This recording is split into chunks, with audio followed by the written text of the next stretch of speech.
Alors, bonsoir tout le monde. Bienvenue à ce rendez-vous de l'Esprit Saint. Bonsoir, Père Paul. On dirait que vous êtes sur mute. Mute. Bonsoir à tout le monde. On attend juste pour le frère Amos, puis on va commencer.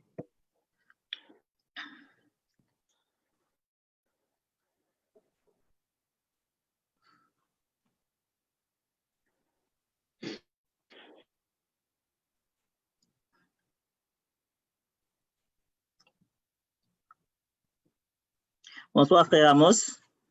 Bonsoir. Bienvenue. Merci. Alors, aujourd'hui, nous avons la chance, l'Esprit Saint nous donne la chance de nous réunir dans sa présence. Alors, la gloire revient à lui. Nous allons lui remettre toute la gloire. Puis, nous allons d'abord commencer par remettre ce temps que nous allons partager ensemble au Seigneur. Puis, je vais juste commencer par la première personne qui me vient à gauche de l'écran, c'est le frère Amos. Il va nous introduire dans la prière, puis le Père Paul aussi va continuer la prière avec lui, juste pour confier ce temps-là au Seigneur, afin qu'il vienne prendre le contrôle, en fait, qu'il laisse vraiment couler sa gloire en nous ce soir.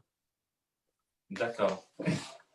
Bonsoir frères et sœurs et merci d'être là. Bienvenue à tous pour ce dernier jour de notre cheminement qui nous prépare donc à la fête de Pentecôte. Je vais inviter chacun à bien se détendre, d'accord? Il n'y a pas de stress, Dieu est là. Rendons-nous présents à sa présence et laissons-le agir et descendre en nous pour ce moment que nous allons vivre ensemble. Au nom du Père et du Fils et du Saint-Esprit. Amen. Seigneur, tu es puissant. Aussi, ton esprit nous est donné et c'est en lui que nous pouvons contempler ta gloire qui remplit l'univers. Merci pour ta fidélité. Merci pour ta bonté. Merci pour ton amour. Seigneur, c'est toi qui nous saisis et qui nous élèves. Tu nous donnes d'entrer dans la connaissance de ton amour, la connaissance de tes mystères. Seigneur, bénis ce moment. Bénis particulièrement chacun de nos frères et sœurs avec nous. Dispose le cœur de chacun. Seigneur Jésus, que ton esprit soit à l'œuvre au milieu de nous, qu'il soit celui qui conduit toutes choses. Et nous voulons te remettre, Saint-Esprit, nos personnes. Nous te remettons ce que nous sommes, ce que nous portons. Nous déposons en toi tous nos soucis et toutes nos préoccupations. Fais naître en nous l'assurance et la foi en ce que tu opères. Saint-Esprit, je te confie le Père Paul de Jésus, le Père Franck Stéphane.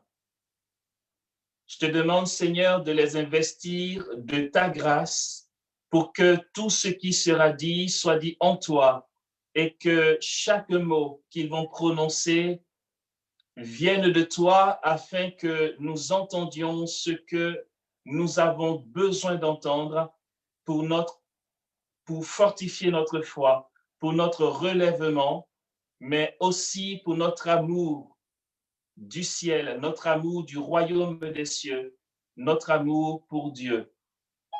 Saint-Esprit, je te bénis aussi pour nos frères et sœurs qui vont chanter et tous les acteurs, tous ceux qui ont participé à la bonne marche de ce temps ensemble.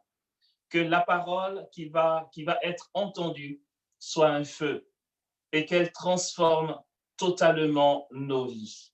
Seigneur, gloire à toi et béni sois-tu. Merci Jésus.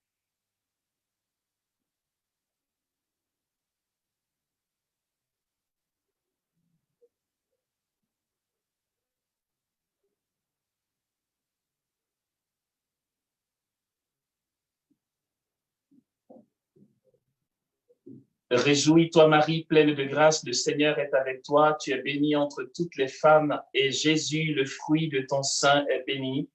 Sainte Marie, Mère de Dieu, prie pour nous pauvres pécheurs, maintenant et à l'heure de notre mort. Amen. Marie, Reine des apôtres, prie pour nous. Marie, Mère du Verbe, prie pour nous. Marie, épouse de l'Esprit, prie pour nous. Marie, Reine immaculée de l'univers, prie pour nous. Amen.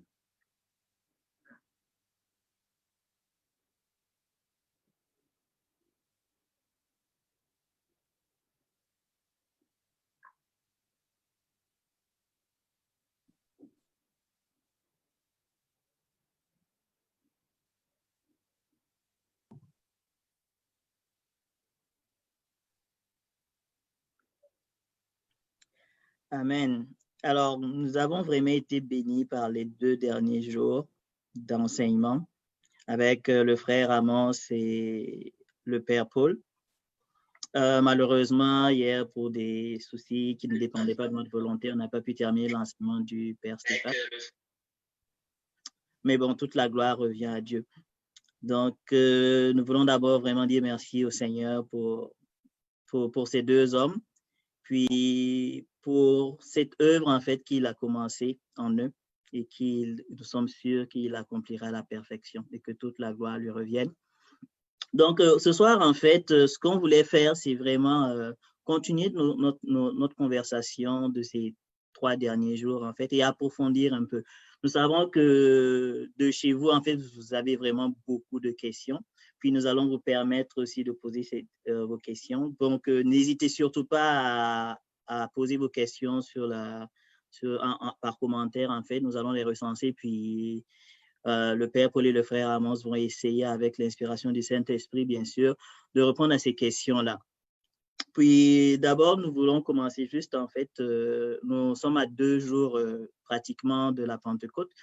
Nous voulons discuter avec nos 2 hôtes aujourd'hui, en fait, pour savoir, en fait, quelle disposition de cœur nous devons avoir, en fait, afin que l'Esprit Saint, comme ils l'ont dit, nous l'avons reçu dès notre baptême, en fait. Et le père Paul rappelait dans son enseignement que la condition, c'est de croire, en fait. De croire, et puis le baptême aussi, vraiment, par le baptême, nous recevons l'Esprit Saint. Le frère Amos nous disait, en fait, que en tant que chrétien, souvent, on dit le jour de notre jour, le jour où notre grâce va arriver, mais nous sommes déjà dans la grâce, en fait. Notre grâce, c'est le présent. Donc, nous allons profiter de ce présent-là pour vraiment nous disposer afin que cette Pentecôte ne soit pas comme les Pentecôtes d'avant, en fait, que ce ne soit pas un éternel recommencement, en fait. En fait aussi que après cette Pentecôte-là, que notre vie change vraiment, qu'une véritable conversion s'opère en nos cœurs. Donc, je vais donner la parole, commencer par le Père Paul, et puis lui demander, en fait, selon vous, Père Paul, quelle disposition de cœur, en fait, peut nous permettre de rentrer vraiment dans cette communion avec le Saint-Esprit?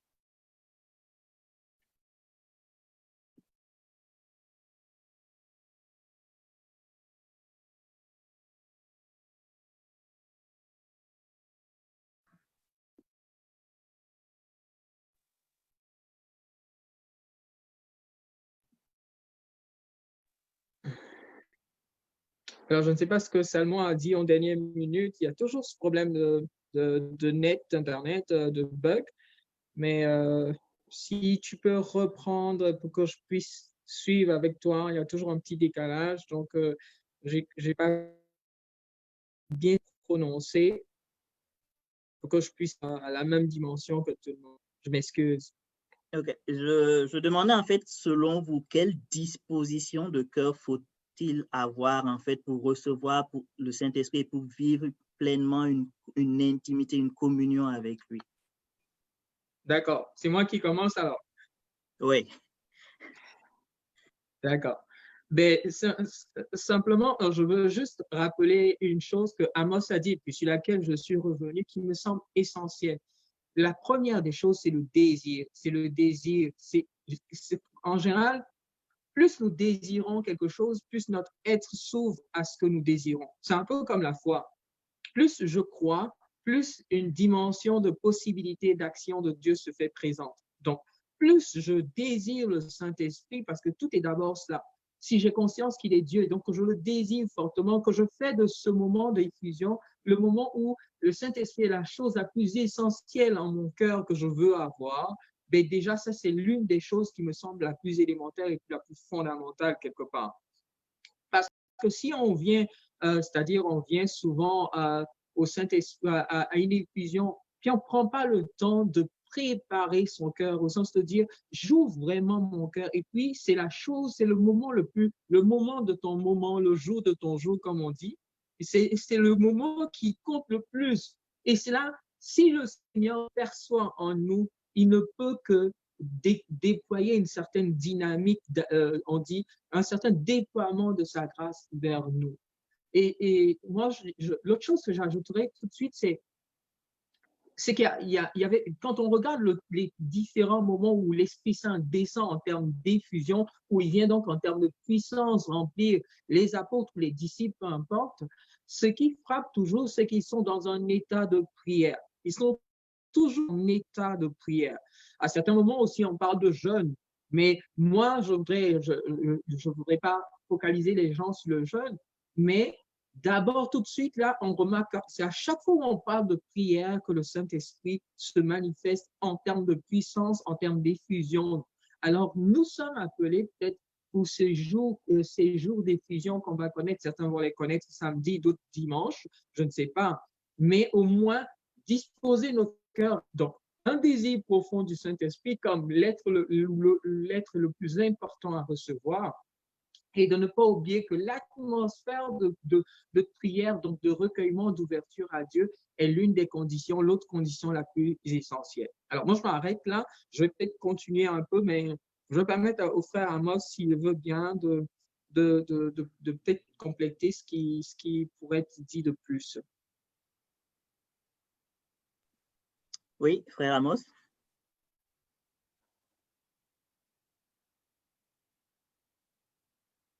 Sur ce que tu as dit, je pars sur le désir. On va approfondir ça. Alors, le Père Paul nous a fait savoir qu'il faut désirer le Saint-Esprit et aussi il y a la notion de prière. Je vais nous donner deux étapes que le chrétien peut constater dans son intimité avec le Saint-Esprit. Vous savez, au niveau du désir, comme disent les saints du Carmel, notamment Sainte Thérèse de l'Enfant Jésus, elle dira que c'est Dieu qui nous fait désirer et qui comble nos désirs. Vous allez voir que, du coup, le désir va prendre deux dimensions. Il y a une dimension reliée à nos facultés. J'entends la dimension reliée à nos facultés, ceci. J'ai entendu que le Saint-Esprit, il faut l'invoquer. J'ai entendu qu'il est bien d'avoir le Saint-Esprit parce qu'il est l'acteur principal de toute l'évangélisation. Et comme dit Saint Séraphine de Sarov, le but de la vie chrétienne, c'est l'acquisition du Saint-Esprit. Je le sais au niveau cérébral. Je le sais au niveau de ma conscience. Et du coup, j'y adhère. Première étape, j'adhère à ce désir. La chose, c'est que quand j'adhère à ce désir de recevoir le Saint-Esprit, nous sommes dans la première étape qui va nous servir quoi? On entend beaucoup de gens dire ben, j'aimerais bien, mais j'y arrive pas. Je prends des résolutions, mais j'y arrive pas. D'accord? C'est que cette première étape du désir peut être aussi très complexe et mêlée d'autres choses. Parfois, on confond le désir avec l'envie, avec le besoin. Vous voyez, c'est des choses différentes. Mais bon, je ne veux pas nous embrouiller. Cette première étape du désir a besoin d'une mise en route. OK? J'aimerais recevoir le Saint-Esprit. Première étape. J'y adhère et c'est très bien. Et c'est à ça que nous exhortons tout le temps et tous. On aimerait avoir le Saint-Esprit. Première étape, la mise en route. Cette mise en route s'appelle la prière. Il faut que j'organise un programme de prière. Vous voyez, c'est quasi caricatural, mais il faut un programme de prière que je vais tenir.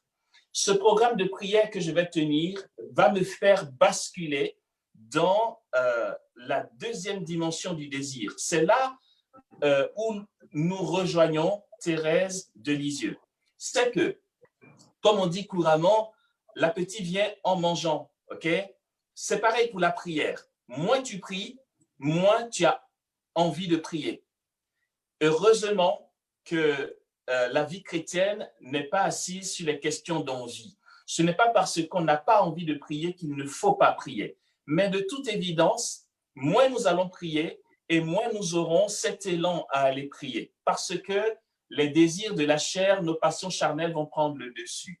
Il faut une mise en route. Et plus nous allons prier, si nous prenons les moyens organisationnels pour prier, nous allons nous rendre compte que l'Esprit Saint va prendre le relais. Et ça ressemble à quoi? Ça ressemble au fait que l'habitus, en théologie on dit habitus, d'accord? L'habitus, c'est l'habitude, mais de manière qualitative. L'habitude est quantitatif et l'habitus est qualitatif, d'accord? OK. Donc, quand on va entrer dans cet habitus de prier, on va se rendre compte que nous allons faire l'expérience de ce que dit le psaume. Je dors, mais mon cœur veille. Nous avons peut-être un jour ou l'autre fait cette expérience où nous sommes endormis ou en train de faire autre chose. Et puis d'un coup, il y a en nous un élan de cœur qui nous pousse à nous mettre dans la présence de Dieu. Voilà. Ça, c'est la deuxième dimension du désir qu'il nous faut rechercher et trouver à tout prix. C'est que, donc pour récapituler et ne pas nous embrouiller, primo, écouter notre adhésion à recevoir le Saint-Esprit, qui est la première base du désir, il nous faudra nous mettre en route dans une décision concrète, ok, dans une organisation pour commencer à prier. Et puis, la grâce de Dieu va donner à notre cœur d'entrer dans cet habitus de la présence de Dieu, au point que même quand nous sommes dans une autre activité, en nous, il y aura comme un appel à aller prier. Ça, c'est l'œuvre du Saint-Esprit. Et quand nous y sommes, c'est bon. Il faut tout faire pour ne pas lâcher cet état-là.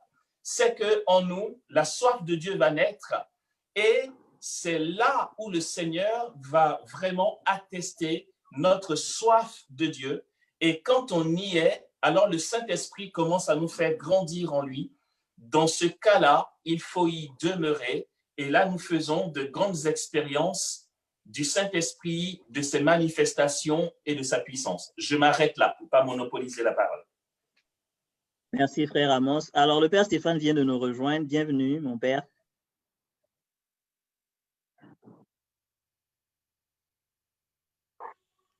Salut, frère Comparé. Salut Amos, Padre Paul. Alors, juste pour vous mettre à jour, on était sur la disposition de cœur qui va nous permettre vraiment d'accueillir pleinement cette intimité avec le Saint-Esprit. Donc, le père Paul et le frère Amos nous parlaient un peu des conditions, en fait, d'abord le désir et ensuite la prière. Une prière qui nous amène à une dimension où notre âme en lui-même s'éveille à la prière à n'importe quel moment. Je ne sais pas si vous avez quelque chose à ajouter, mon père. Oui, merci. Je voudrais encore une fois réitérer mes remerciements au Père Paul d'avoir bien voulu nous associer à ce merveilleux temps de Cénacle. Merci également au Frère Amos pour sa belle intervention. Vous savez, le temps de Pentecôte, pour moi, c'est le moment par excellence où nous faisons cette expérience du manque de communion des fidèles avec l'Esprit de Dieu. Il y a quelques jours, je regardais sur la toile une image qui était postée, puisque c'est bientôt la fête des mères dans certains pays dans le monde, d'autres ont déjà fêté, et l'image montrait une mère sur un canapé, seule. Et au jour de la fête de la mère, tu as la fête des mères, du moins, tu as tous les enfants qui sont autour de leur maman en train de faire un selfie pour dire « Maman, tu es tu es la plus belle. Voilà. C'est un peu cette image que les chrétiens ont avec leur relation avec l'Esprit Saint. On pense qu'il faut seulement l'invoquer au cénacle. Mais c'est toute notre vie qui doit être un cénacle. Et tout à l'heure, le frère Amos l'a dit en citant cette belle phrase de Séraphime de Sarov qui dit « Le but de la vie chrétienne, c'est l'acquisition du Saint-Esprit. » C'est-à-dire, on est chrétien pour être parfait. Et bon, les dieux de la technologie nous ont lâchés hier. Nous n'avons pas eu l'opportunité de dispenser l'enseignement que nous devrions donner sur les saints et le Saint-Esprit. Le Saint Jean-Marie Vianney, voilà, je commence à avoir des trous de mémoire. Saint Jean-Marie Vianney disait que les saints n'ont pas tous bien commencé, mais ils ont tous bien fini. Ce qui fait obstacle à cette intimité avec l'Esprit Saint, c'est que souvent nous regardons trop notre vie. Et puis je me dis, je suis pécheur, est-ce que je peux dispenser la grâce de Dieu comme on fait certains saints, etc. Donc, la prière, je veux revenir sur les propos d'Amos, la prière, c'est vraiment le lieu par excellence où nous sommes en communion avec Dieu. Quand nous allons cesser de penser que la prière, c'est pour demander, nous allons alors approfondir notre relation avec Dieu. Parce que la prière, c'est ce dialogue entre le Créateur et la créature. Et quand tu penses demander quelque chose, en réalité, tu reçois Dieu. Voilà. Donc, c'est dans la prière que je reçois Dieu et que j'approfondis ma communion avec l'Esprit Saint. L'apôtre Paul, dans sa deuxième lettre aux Corinthiens, au chapitre 9, il dit en effet, hein, vous devez être parfait, hein, aller à la perfection. La vie chrétienne, c'est d'arriver à la perfection. Il ne faut pas se glorifier d'avoir reçu le baptême, il ne faut pas se glorifier d'avoir reçu le sacrement de confirmation. Il faut plutôt vivre de la vie de Dieu. Hein. Et l'auteur de l'Épître aux Hébreux va renchérir en disant, normalement, vous devriez être des maîtres spirituels. Cependant, vous vous nourrissez du lait. Or, le lait, c'est l'aliment pour le bébé. Ce n'est pas l'aliment pour l'adulte. Celui qui a reçu le sacrement de confirmation, c'est quelqu'un qui est un adulte dans la foi. Hein, et donc, il ne peut pas se nourrir du lait. Or, ce que nous constatons, c'est que beaucoup de nos fidèles se nourrissent du lait. Celui qui se nourrit du lait, c'est celui qui a besoin que l'adulte puisse lui donner la nourriture. À un certain moment, après avoir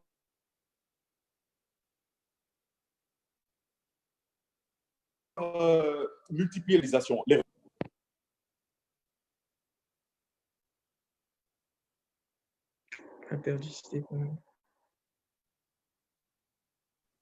pense qu'on a perdu le Père Stéphane.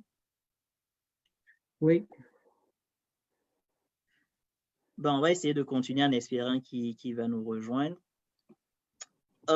Hier, dans l'enseignement du frère Amos, il est là. Avant-hier. Avant-hier, oui. Bon, le Père Stéphane est là.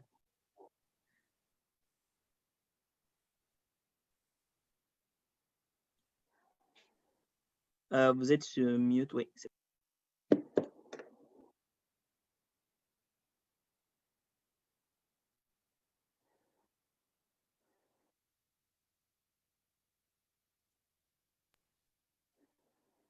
Bon, je dirais que la connexion nous fait encore défaut.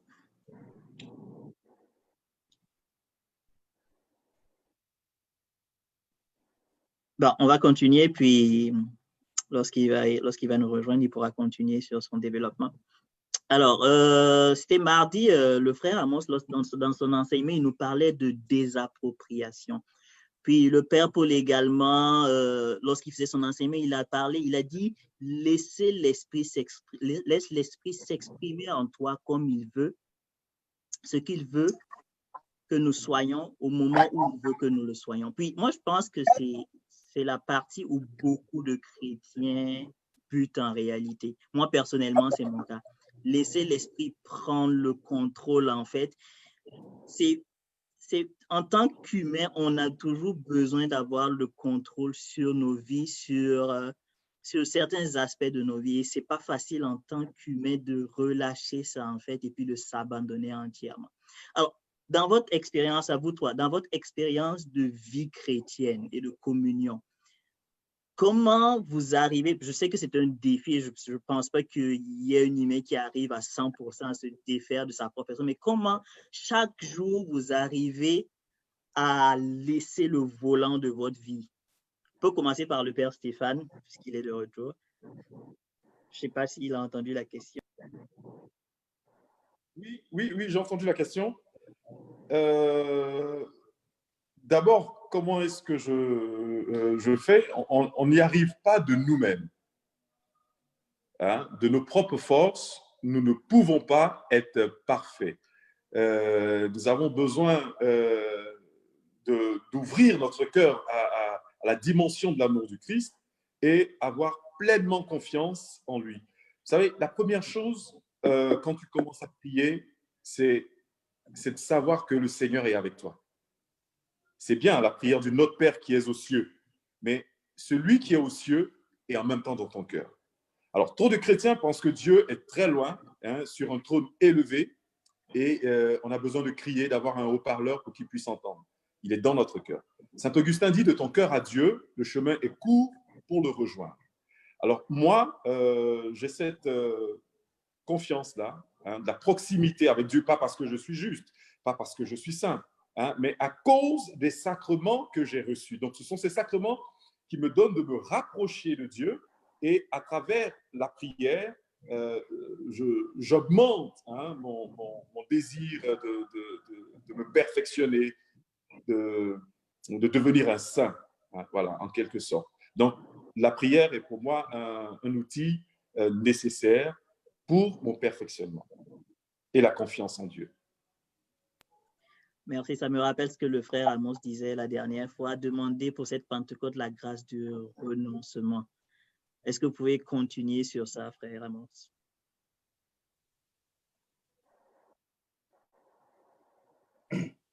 Ben, la grâce du renoncement, en fait, il y a deux pôles, OK?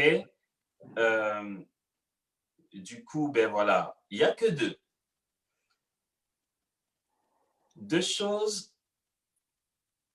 qu'il nous faut adopter pour nous laisser, enfin, pour laisser Dieu accomplir en nous son plan d'amour sans trop d'embrouille. Je dis sans trop d'embrouille parce que de toute façon, rien ne résiste à sa volonté. C'est juste que si on se braque, ça prend un peu plus de temps. Plus on est docile et plus vite ça se fait. Deux pôles.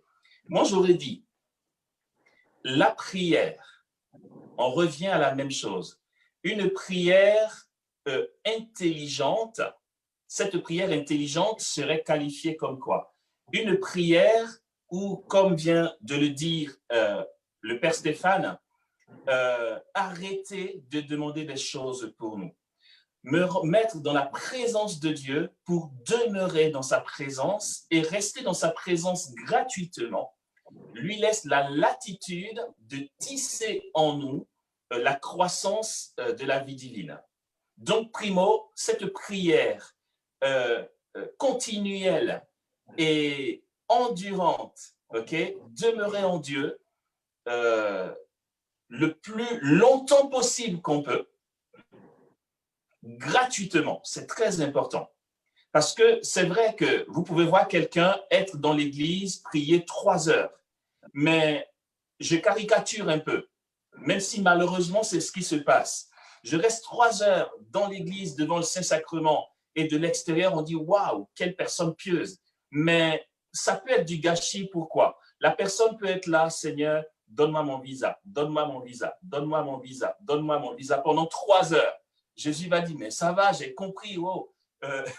Alors qu'à l'inverse, tu restes 3 heures d'adoration gratuitement dans sa présence, rien ne t'empêche, avant de partir, de dire, Seigneur, je te confie mon besoin de visa. Ça durait combien de minutes ce truc? Jésus dit, ce n'est pas à force de rabâcher qu'on est exaucé. D'accord? Donc, cette prière gratuite est importante pour grandir en Dieu. Ne pas faire une fixation sur quelque chose. Secondo, vivre notre quotidien comme Dieu le permet et comme les choses se présentent à nous. Parce que le Seigneur nous conduit à travers le cours des événements. Dans le catéchisme de l'Église catholique, il y a une définition de la providence divine qui est la suivante. Est appelée providence divine, la manière dont Dieu mène les choses dans ce monde, des plus grands événements aux plus petites choses qui se passent sur cette terre, est sous le contrôle de sa souveraineté. C'est ça la providence divine, ok? Et si nous savons nous laisser mener chaque jour dans la manière dont Dieu mène les choses, accompagné d'une prière insistante et fervente, nous allons nous rendre compte que l'Esprit Saint en nous aura la latitude de nous positionner là où le cœur de Dieu a voulu nous positionner. D'accord? Je ne vais pas rallonger, mais je donne juste cet exemple de Marie et Joseph, donc la Sainte Famille de Nazareth. Quand on lit le Nouveau Testament, et qu'on fait un petit tour en arrière dans la première alliance, l'Ancien Testament, avec le recul, on dit, mais vraiment, Dieu est souverain. Regardez, celui qui vient, c'est le pain du ciel, le pain descendu du ciel, primo. Secondo, il a été dit par les prophètes que le Messie naîtrait à Bethléem.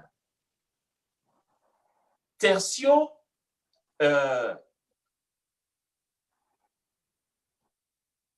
on se rend compte, troisièmement, que le Seigneur accomplit cette prophétie. Comment? Joseph et Marie étaient juste de bons citoyens. C'était le moment du recensement. Ils vont pour le recensement. Je veux dire, là, pour le coup, on n'a rien de mystico-gazeux. Vous voyez, les anges ne sont pas encore intervenus. Ils sont juste de bons citoyens qui font ce qu'ils ont à faire. Ils accomplissent leur devoir d'État. Joseph prend sa femme, sa fiancée Marie, et vont pour le recensement. Il n'était pas seul. Et puis là, c'est le moment pour elle de mettre au monde son fils. Il naît dans une étable qui est une mangeoire. Concours de circonstances ou plan divin, c'est plus un plan divin. Il naît à Bethléem, comme par hasard, mais il n'y a pas de hasard. Et comme il n'y a pas d'endroit où les accueillir, ils finissent dans une mangeoire. Il est le pain descendu du ciel. Bethléem, ça veut dire la maison du pain. Bethléem, d'accord, en hébreu. La maison du pain. Et celui qui est le pain du ciel naît à Bethléem. Et il naît dans une mangeoire. En fait, le pain du ciel nous est donné en nourriture. Et il y a comme ça, dans la vie de Jésus, jusqu'à même dans sa mort, un tas d'accomplissements de tout ce qu'ont vécu les Juifs dans l'Ancien Testament. Mais Joseph et Marie ne faisaient que vivre leur quotidien et accueillaient ce que Dieu leur donnait simplement. Je finis sur cette phrase du Padre Pio. Padre Pio dit, « Pour être sûr d'être dans la volonté de Dieu, je m'efforce de choisir chaque jour ce qui m'est imposé. Pour être sûr d'être dans l'axe de la volonté de Dieu, je choisis, donc c'est un choix, ok, il ne subit pas, je choisis chaque jour ce qui m'est imposé. Il peut y avoir quelque chose que tu n'as pas choisi, qui te paraît complètement tordu ou qui, dans l'apparence, ne peut pas venir de Dieu. Mais la docilité à ce que Dieu permet te donne d'être dans l'axe de sa volonté. Je m'arrête là. En fait, c'est tout cela qui est le renoncement et la désappropriation de soi. Ne pas rester braqué sur ce que je voudrais, mais accepter par amour et dans l'action de grâce tout ce que Dieu permet dans ma vie et pour ma vie. Voilà, je m'arrête là. Pardon d'avoir été long. Parfait, merci, c'est riche d'enseignements. Juste pour rappeler à tous ceux qui nous regardent, vous pouvez poser vos questions en commentaire, en fait, nos invités vont répondre. Père Paul, laissez l'Esprit s'exprimer en nous comme il le veut, que nous soyons ce qu'il veut, où il veut. C'est une parole que vous avez dite avant votre enseignement qui m'a vraiment frappé. Comment on y arrive? Hier, j'ai essayé justement de vous le faire de vous le faire percevoir en associant, en vous invitant à associer tous les aspects de votre vie, de la journée par exemple, depuis chaque activité, de les laisser couler dans la présence de l'Esprit ou de solliciter l'Esprit, à inviter l'Esprit à être présent dans chaque moment de votre journée, de manière simple, pas forcément dans de longues phrases. Moi, je m'amusais souvent à dire, Saint-Esprit, j'ai une réunion, et là, les gens vont sûrement vouloir des choses que je ne vais pas voir. Pardon, passe devant règle à faire avant que j'arrive. Donc, c'est est-ce que ça va prier? Parce que quelque part, l'expérience de l'Esprit, l'expérience de Dieu vient renforcer notre abandon. Plus j'expérimente quelque chose, plus j'expérimente son action gratuite et efficace, plus je m'abandonne. En fait, il faut dire que pour moi, l'expérience est fondamentale.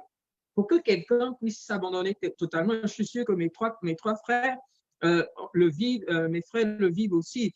C'est parce que quelque part, on a expérimenté, on a pu voir de quoi est capable ce Dieu en qui nous croyons, de quoi est capable cette puissance de vie qu'est l'Esprit, qu'est-ce qu'elle peut accomplir, finit par nous renforcer. Et l'expérience va faire que j'ai déjà vécu quelque chose de semblable. Et c'est pour ça qu'en Israël, le souvenir est fondamental. Donc, on dit, dans toute l'histoire d'Israël, on voit le souvenir. Rappelez-vous ce que Dieu a fait pour vous. Ne l'oubliez jamais. Quelque part, quand tu gardes profondément en toi les expériences de vie les plus élémentaires et les plus simples, où tu peux voir l'action de Dieu, ce que ça produit en toi, c'est cette capacité au fil du temps de faire confiance de manière libre, à la manière d'un enfant de Dieu. Et pour moi, c'est l'un des piliers de mon expérience personnelle. Je vais être honnête. Quand je devenais prêtre, je disais, pour moi, être prêtre, là, c'est du genre, tu fais bien la messe, tu es gentil, tu reçois bien les gens, puis tu essaies de respecter tes engagements de vie sacerdotale, ça suffit. Les histoires de miracles, les histoires de cela, pour moi, là, ce n'était pas vraiment important. Mais dans mon expérience quotidienne, et je remercie un de mes aînés qui m'a mis un jour comme ça devant le fait accompli, un jeune homme qui avait fait des rites sataniques et qui était comme devenu vraiment possédé. Et puis, j'étais encore diacre quand mon curé, dans le temps de Sosthène, il marchait devant le gars et puis il est parti. Il me dit, bon, mon petit, débrouille-toi, hein, tu as déjà la grâce en toi, alors débrouille-toi. Mais je me rappelle aujourd'hui encore que cette expérience a développé une grande confiance en Marie, en moi.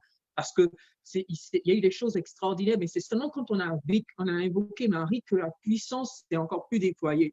Et donc, chaque fois où vous faites l'expérience de Dieu à travers l'esprit, à travers des situations, ça vient consolider votre abandon. Puis l'autre chose, c'est ce que mes confrères ont dit. Plus nous nous nourrissons de la présence de Dieu dans la prière, bien sûr, plus Dieu prend de nous pour nous donner de lui. Je garde en image, moi je n'oublie jamais cette image des 40 jours de Moïse au Mont Sinaï. Quand il descend, il est demeuré dans la présence de Dieu. Et le fait d'être demeuré, Dieu a infusé en lui ce qu'il était, au point où son visage devient rayonnant. Donc, quand nous rentrons dans la présence de Dieu, que c'est une communion profonde, Dieu va infuser une dynamique de lui-même. La dernière chose que je dirais, et cette dynamique, elle est purement de Dieu, au sens de dire, vous allez voir que vous êtes surpris de votre réaction devant certaines choses. Moi, je me rappelle que j'étais très, très coléreux, mais aujourd'hui, même si je peux avoir des éclats de voix où on peut sentir que je suis en colère, j'ai une maîtrise, mais que je sais qu'il n'est pas forcément toujours de moi. Alors, je vois comment l'esprit travaille. Et donc, cette expérience du travail, ça se consolide dans la prière. C'est de venir renforcer le lien divin en nous. Et la dernière chose que je garde en image qui est présente à mon esprit, c'est cette phrase, vous n'avez pas reçu un esprit de peur, mais vous avez reçu un esprit de force. Ça, je pense que quand tu te rappelles que l'Esprit Saint est capable de tout et que c'est un esprit de force et de puissance, ce réflexe, on va dire avec le temps, va s'installer. Donc cet esprit de dire, cette réalité de dire, OK, je n'y peux rien, mais il y a quelqu'un qui est plus fort que moi, pourquoi je ne l'appelle pas? Et ça fait grandir au fil du temps cet esprit d'abandon, cet esprit de confiance et de renoncement à notre propre volonté. Bien en esprit, je vais le dire, de te rappeler, comme je le disais hier, de vendre ce que tu es, mais de vendre ton moi à Dieu, de vendre ta volonté à Dieu, mais de te rappeler que tu n'es pas venu pour accomplir ta volonté, tu es venu pour accomplir la volonté de Dieu. Et il t'a voulu dans cette situation, comme Amos le disait, le Fils de Dieu vient, il naît à Bethléem, ça fait bizarre, ça fait particulier, mais tout ce qui était prévu est plein de sagesse et de rayonnement. Donc, quand tu sais qu'une situation peut paraître difficile, mais que tu as le réflexe de dire, je sais que tu peux l'utiliser, comme Saint Paul dit, tout concourt au bien de ceux qui aiment Dieu, ben finalement, tu rentres dans un esprit de renoncement, d'abandon et de confiance. Et ça, c'est ton travail de tous les jours. Il faut savoir que ce ne sera pas fait comme ça, mais c'est un travail de tous les jours. Alors, je m'arrête là, je vous laisse la parole aux frères si jamais ils veulent ajouter quelque chose. Je ne sais pas si le père Stéphane ou le frère Amos voulaient rajouter quelque chose. Alors, avant de poursuivre, hein, vous savez, on dit Dieu est amour. Il est amour, mais il est aussi humour. Hein. Et tout à l'heure, dans les propos du père Paul, il parlait de cette communion de Moïse avec Dieu, au point où, quand il redescend, hein, il a le visage qui rayonne de la gloire de Dieu et il est obligé de protéger, hein, son visage. Je crois que Moïse, c'est le père du cache-nez. Ça a commencé par lui. Alors donc, on reprend un peu de sérieux. Sur le renoncement. Tout à l'heure, le frère Amos a développé un peu la providence, hein, selon le magistère de l'Église, ce parallèle entre Jésus, pain de vie, et le lieu de sa naissance, Bethléem, la maison du pain. Je pense que ce sont les éléments clés qui aboutissent au mystère de l'Eucharistie et qui nous font comprendre que ce grand mystère au cœur de l'Église nous invite en fait à un renoncement. Et le Père Paul dit, le peuple juif est le peuple de la mémoire. Et nous, en tant que chrétiens, nous sommes tributaires du peuple juif. Donc, nous devons aussi toujours faire mémoire. Vous ferez cela en mémoire de moi. Ce ne sont pas seulement des paroles institutionnelles, mais un exemple à suivre. Ceci est mon corps donné. Voilà. Le corps donné, c'est, vous savez, celui en amour, dans une relation entre un homme et une femme, il y a déception. Pourquoi? Parce que tu as donné ton corps et puis tu te sens humilié. Tu as le sentiment que tu as été manipulé. Ça, c'est ce qui blesse beaucoup de personnes, hein, dans les couples. Et lorsque Jésus donne son corps, il nous le laisse, il se rabaisse. Dans l'amour, celui qui se donne, c'est celui qui se rabaisse. Hein? Paul dit, il n'a pas revendiqué le rang qu'il égalait à Dieu, mais il s'est abaissé. Et parce qu'il s'est abaissé, il a été élevé. Donc, le renoncement, c'est très important pour le chrétien. Le renoncement, je dirais, c'est notre identité. Quand tu décides d'être chrétien, c'est parce que tu as renoncé au monde. Quand tu décides de recevoir le baptême, c'est parce que tu as renoncé aux ténèbres pour recevoir la lumière. Donc, la vie du chrétien, c'est un renoncement. C'est chaque jour que nous mourons un peu. Et il y a cette seconde parole de l'institution de l'Eucharistie, après avoir donné son corps. Donc, il donne son corps, chacun est libre de faire de ce corps ce qu'il veut, ceux qui communient avec respect, ceux qui communient sans savoir qu'ils reçoivent réellement le corps du Christ. Et la seconde phrase, c'est « Ceci est mon sang versé ». Le sang dans la Bible, c'est la vie. Alors, pour mieux comprendre l'abaissement, c'est Jésus qui dit « Voici ma vie versée, versée pour vous ». Alors, ce qui est debout, c'est le symbole de la résurrection. C'est le symbole je dirais, quelqu'un qui est fort. Mais ce qui est versé, c'est vraiment par terre. C'est le sang versé. C'est ma vie que je verse pour vous. C'est ma vie que j'humilie pour vous. C'est ça, en fait. Et quand vous avez compris ça, il dit, faites ceci en mémoire de moi. Je voudrais que vous aussi, parce que vous avez reçu l'Esprit Saint, vous êtes capable de donner votre corps. Vous êtes capable de donner de votre temps à votre famille, capable de donner de votre vie pour l'Église, capable de verser votre vie, de verser votre orgueil pour chercher l'humilité. C'est la vertu, hein, c'est la mère des vertus. Et je pense que un chrétien, chaque jour, devait demander au Seigneur de lui apprendre à renoncer. Merci beaucoup. C'est vraiment riche en enseignements. Puis, on a reçu une question dans les commentaires. Il y a une personne qui demandait, en fait, comment rester en présence de Dieu. Une chose est d'expérimenter la présence de Dieu. Une chose est de rester continuellement dans la présence de Dieu. Alors, comment y arriver pour demeurer perpétuellement dans la présence de Dieu? Le Père Paul parlait dans son enseignement, en fait, des gens qui reçoivent une effusion, puis après, ils retournent, en fait, à leur vie normale, en fait. Donc, le Père Stéphane, je vais commencer par vous. D'accord. Merci. Ce qui chagrine beaucoup les chrétiens dans cette quête hein, de leur intimité avec Dieu, c'est que nous pensons que nous sommes des anges. Quand nous allons cesser de croire que nous sommes des anges, nous allons prier avec Dieu dans un cœur simple. Il n'y a que des anges qui peuvent passer des heures, toute une année, avoir le regard fixé sur Dieu et ne pas être distrait de sa présence glorieuse et aimante.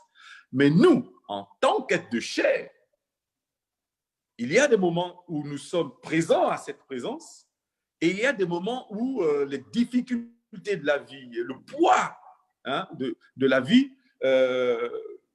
ouvre des brèches et nous nous évadons. Alors, pendant que je suis en train de prier devant le Saint-Sacrement, je me rappelle que je n'ai pas payé mon loyer. Et je ne me trouve plus devant le Seigneur. Et puis là, je suis devant mon propriétaire. Je dis, oh Seigneur. Puis là, je reviens. Le fait de voir l'image de mon propriétaire, ça permet aussi de revenir. Alors donc, il ne faut pas avoir cette gêne hein, de pouvoir sortir de la présence de Dieu. Il faut savoir revenir. Autant de fois que nous sortons, autant de fois nous devons apprendre à revenir. Il est difficile pour un homme de rester concentré des heures et des heures. Merci beaucoup. Père Paul? D'abord, moi, je voudrais qu'on définisse clairement ce qu'est la présence. Parce qu'on parle de présence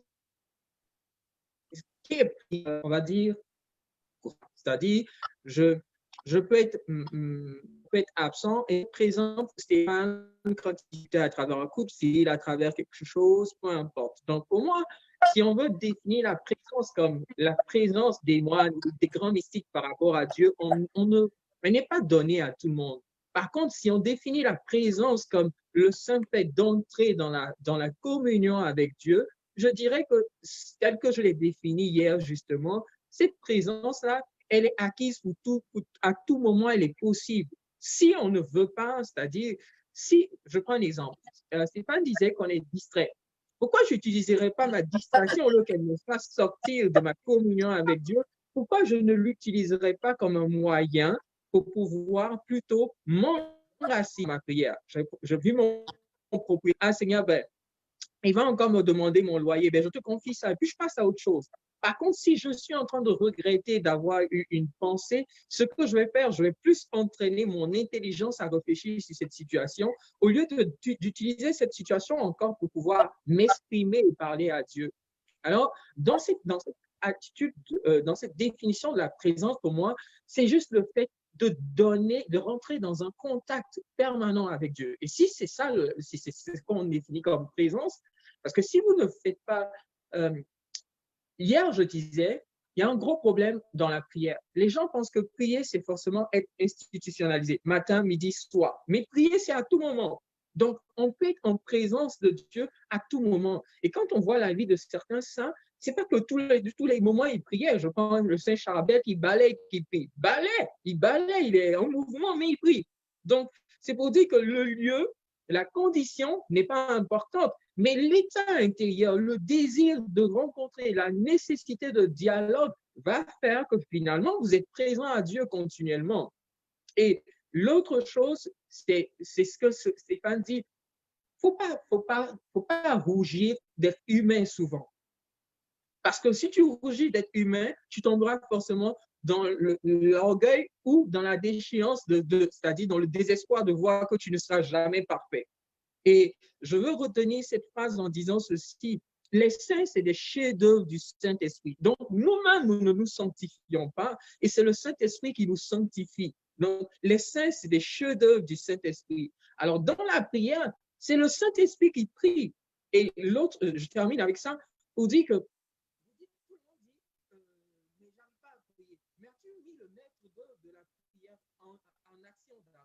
as-tu commencé par invoquer le Saint-Esprit quand tu rentrais dans ta prière? As-tu commencé à demander la communion? Parce que c'est lui qui crie en des mots ineffables en nous, indicibles en nous. Donc, le maître d'œuvre de ta prière, de ta communion, c'est l'Esprit Saint.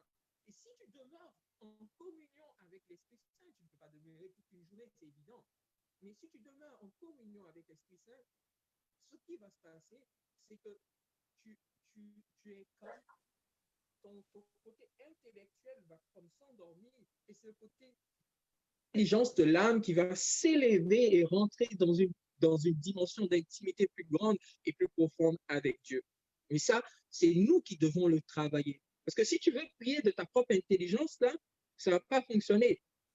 Regardez, quand on parle, actuellement, nous parlons, mais Franck et moi, on a le même titre. Pendant qu'on fait on fait travailler notre intelligence. Et celui qui prie et puis qui fait, vous écoutez des gens prier et puis disent, c'est-à-dire qu'ils sont en train de prier avec leur intelligence. Donc, si tu veux prier, rentrer dans la présence de Dieu, celui qui va t'introduire dans la communion de Dieu, c'est le Saint-Esprit. Et donc, quand lui, il prend la relève, tu ne pries plus avec l'intelligence d'intellect, mais tu pries avec l'intelligence du cœur, l'intelligence de ton être spirituel. Et ça, c'est une des choses qu'on oublie. C'est pour ça que dans la prière, finalement, on est comme perdu parce qu'on veut faire à notre manière. Au lieu de mettre 2 jours, moi, chargé dans le Saint Jésus. Mais quand je sortais là, les gens qui étaient autour de moi tombent dans des repos d'esprit pendant que moi, j'étais à la chapelle en train d'adorer le Saint-Sacrement, mais je disais Jésus. Mais eux, ils reçoivent une onction qui les fait reposer dans l'esprit pendant que je ne fais que dire Jésus. Mais chaque Jésus est l'élan de mon âme, est l'élan de mon cœur, de mon affection pour Dieu, est l'expression d'un sentiment profond qui émane de mon être. Alors, je ne peux que demeurer dans un état de communion. Mais ne pas oublier qu'à un moment, mes genoux seront fatigués. Quand je fais mes adorations, souvent une fois dans le mois, je peux rester à genoux 1 heure de temps. Mais après, mon corps, il va dire, hey, toi là, arrête ça, lève-toi. Donc, il va réclamer son dû, il a besoin de repos. Donc, respecter notre condition, pas peur d'être. En tant qu'humain, je peux être distrait, mais je peux toujours demander au maître de la prière de m'aider à rattraper cela quand j'ai été distrait ou quand je pensais à quelque chose d'autre. Donc, moi, je propose cela, l'introduire comme sujet de prière. Ton patron t'a mal parlé, tu as pensé à ça, ben Seigneur, je bénis mon patron et puis je bénis aussi les paroles là qu'il m'a prononcées en retour, je le bénis aussi, je bénis toute personne qui subit ça. Je viens tout de suite de transformer une distraction en prière. Wow, merci beaucoup. Frère Amos, quelque chose à ajouter? Je pense qu'il y a, enfin oui, j'ai des choses à ajouter, mais à toi de me dire, est-ce qu'on passe à autre chose parce que ça a été très riche les deux. Après, tout compléter, ça c'est pas de problème. Mais tu me dis juste, est-ce qu'on avance, est-ce qu'on complète? S'il y a quelque chose à compléter, on va juste prendre ça. On va maximiser, on va prendre le plus de nourriture qu'on peut sur chaque sujet. D'accord. Alors, donc, le Père Stéphane nous a donné je m'excuse, je ne sais pas si c'est moi qui ai un problème, je m'excuse. Est-ce qu'on entend correctement? À certains moments, on t'entendait comme si tu étais de loin, mais après, ça revenait. OK. Ouais. C'est bon? Oui. Okay. Oui. Donc, le Père Stéphane nous a donné un moyen très concret quand on se met dans la présence de Dieu, un moyen pour durer dans la présence de Dieu, non pas sortir, à savoir, je veux dire, ne pas se laisser décourager par nos faiblesses humaines, tout simplement. La distraction, voire l'ennui, le sentiment d'absurde, l'impatience, tout ça. c'est juste humain. Donc, merci, Père Stéphane. Et puis, donc, le Père Paul est parti de ça en nous conduisant plus loin. En fait, moi, ce que j'aurais dit, après ces deux réponses complémentaires et assez riches, je vais dire ceci. Je vais nommer des choses parce que, frères et sœurs, je les nomme sans peur. On peut très bien se dire, ouais, c'était compliqué à comprendre et tout. Mais bon, je veux dire, je vous aime assez pour vous proposer ce qu'il y a de mieux. Et puis, c'est bien qu'on avance parce que sinon, on reste trop dans ce qui est élémentaire et sans aller plus loin. OK.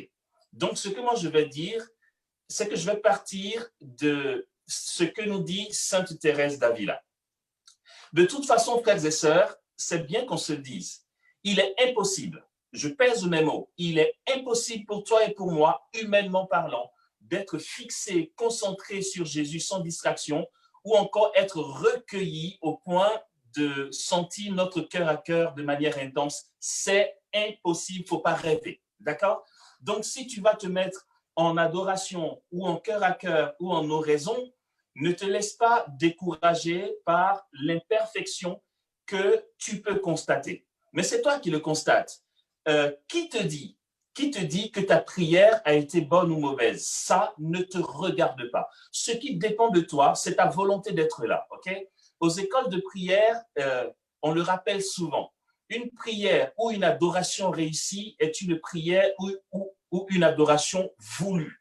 Pas une adoration sans distraction, sans impatience, sans chaleur, sans mouche et sans moustique. Non, ça n'a rien à voir. Une adoration réussie ou un cœur à cœur réussi est une prière, adoration ou cœur à cœur voulu. Tant qu'on veut être là, c'est bon. OK. Il va avoir, ou du moins, il va arriver qu'on entende que tel saint ou encore tel aîné a vécu son temps de prière et que ça a été comme ci, comme ça, et nous, ça nous fait rêver. On s'est dit, waouh, mais pourquoi ma prière n'est pas comme ça? C'est que ce n'est pas humain.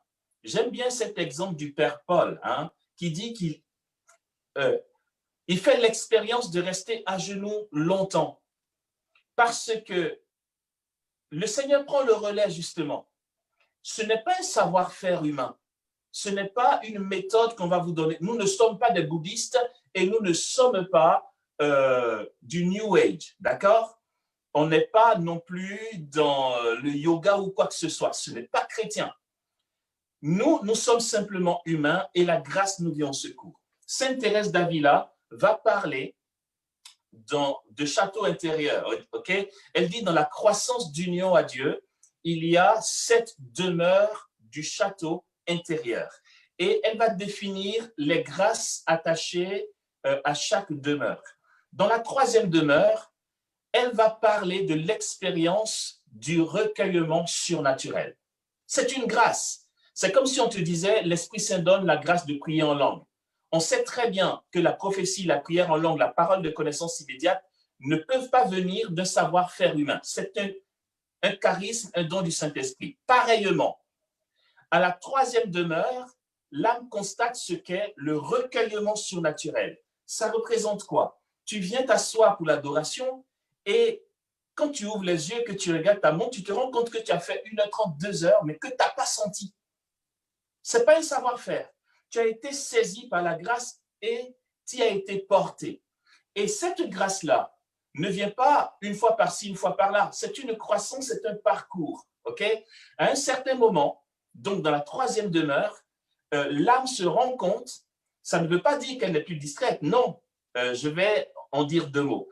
L'âme se rend compte qu'il est plus facile pour elle d'être concentrée sur la présence de Dieu, ou encore saisie, c'est mieux, voilà, saisie par la présence de Dieu, sans effort que dans le temps. Okay? Les distractions viennent. Les distractions viendront jusqu'à notre mort, tant qu'on est humain, tant qu'on n'est pas dans le face-à-face éternel, d'accord? Mais Thérèse d'Avila va parler des puissances de l'âme. C'est vrai, ok. Vous allez dire, ah, moi, c'est trop compliqué peut-être dans ses propos. J'aimerais être le plus simple, mais ne pas vous servir quelque chose de trop basique. On n'est pas à la catéchèse première année. On essaye d'évoluer, d'accord? Thérèse d'Avila va parler des puissances de l'âme. Quand on est saisi dans le recueillement surnaturel, elle dit que le Seigneur vient assumer les puissances de l'âme. Et les puissances de l'âme, c'est quoi? C'est la volonté, c'est l'imagination et c'est l'intelligence. Voilà. Ces puissances de l'âme sont assumées par Dieu. Elle dit que ces puissances de l'âme sont comme prisonnières. Ça ne veut pas dire qu'on n'est plus humain. Ça va revenir. Mais dès que tu fais le choix d'en sortir pour replonger en Dieu, tu y es très facilement. Et je vais finir dessus et arrêter de vous embrouiller. Dans la 4e demeure, elle va parler de l'oraison de quiétude ou de goût de Dieu. Okay? Là, c'est un état plus fort où tu as l'impression, elle dit l'âme a l'impression d'être plongée dans le royaume. Elle ne sait pas se l'expliquer. Elle y est, c'est tout. D'accord? OK. Certainement, beaucoup sont en train de dire « Ah, c'est quoi ces histoires-là? Ça ne nous rejoint pas et tout. » Eh bien, tant pis pour vous. Pardon, je vous aime de tout mon cœur. Mais tant pis pour vous. Tant qu'on ne se mettra pas en route pour franchir ces différentes étapes de croissance en Dieu, ça va toujours nous paraître étranger. Je nous invite, frères et sœurs, à nous mettre en route, à nous lancer dans cette aventure de cœur à cœur pour bénéficier de cette croissance en Dieu. OK, je finis sur ceci. Du coup, la demeure en Dieu, pour rejoindre mes deux pères, demeurer dans la présence de Dieu va prendre deux formes. La première, c'est le choix d'y rester. Au début d'une aventure de vie d'oraison, je décide d'y être. Je le rappelle, une adoration réussie est une adoration voulue. C'est tout ce qu'il faut. Le reste, c'est Dieu qui fait, d'accord? C'est lui qui tisse les choses en toi. Si tu es là et que tu veux être là, c'est bon pour lui. Mais cette première partie de la demeure en Dieu va demander du don de nous-mêmes. Il va falloir qu'on dépasse notre impatience, qu'on dépasse notre lassitude, qu'on dépasse le rien qu'on constate. On a l'impression, on se dit, mais est-ce que je ne perds pas mon temps? Le choix de rester là pour demeurer dans sa présence, primo, ça c'est la dimension horizontale. Il y a une dimension verticale qui va s'installer progressivement tant que nous serons fidèles à la prière, c'est quand le Seigneur va nous plonger en Dieu. Et à ce moment-là, l'âme est tellement saisie que je t'assure, quand c'est l'heure d'y aller, tu n'as même plus envie de partir. Tu veux demeurer là dans sa présence. En fait, là, tu fais l'expérience de Saint Pierre qui dit à Jésus, et si on dressait 3 tentes ici, au Tabor, parce qu'il se sent bien dans cette présence glorieuse du ciel qui se manifeste et il veut rester là. Mais voilà, quand ce moment arrive, ce n'est pas parce que tu te sens bien là qu'il faut rester. Il va falloir ensuite aller incarner, du moins valider ton amour de Jésus dans ce cœur à cœur, le valider dans le concret de la vie, dans la charité. Je m'arrête là. Wow, merci. Ça, en tout cas, c'est sûr que ce n'est pas du lait.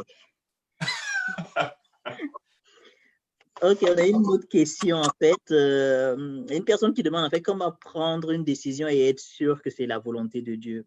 Ça, c'est une grande question que les chrétiens se posent. Comment savoir si ça vient de l'Esprit Saint? Père Paul?